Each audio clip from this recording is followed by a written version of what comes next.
Welcome to today's edition of 3 Minute Halacha. What is the bracha on chocolate covered fruit or nuts, or specifically chocolate covered raisins? On the one hand, chocolate comes from a cocoa bean, which would have the bracha of ha'etz. And while it is significantly altered, it was grown to grind it and produce chocolate. So maybe the bracha should be on raisinets, for example, just ha'etz. That's the thinking of Rav Shlomo Zalman Auerbach in his Minchat Shlomo, the first volume, Tshuva 91, the second paragraph. He compares chocolate to a case of spices that are ground so fine that their source is no longer identifiable, and yet the bracha recited on those spices is whatever would have been the appropriate bracha on the spice had it been edible before grinding. And even if the spice is mixed with sugar, that's based on the Shulchan Aruch in Siman Reish Gimel Siv Zion 203, paragraph 7. If so, maybe the bracha for both the fruit and the chocolate is the same, ha'etz, and so there's no question. And yet Rav Moshe Feinstein rules that chocolate is a shahakol. This is brought down in his tshuva in Orach Chaim, the third volume, the 31st tshuva. Why?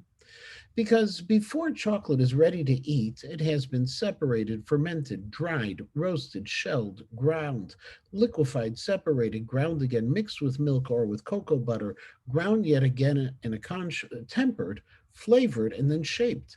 It's not the original chocolate bean. And as a result, Moshe holds that it's a shahakol.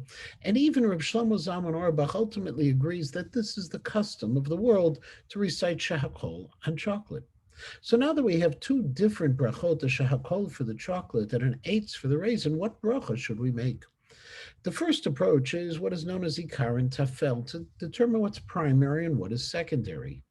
If one primarily wants to eat the fruit, then regarding the chocolate, it's a secondary item. It just enhances the fruit, and therefore you should recite first Borei Priya Eitz, which will exempt the chocolate as well.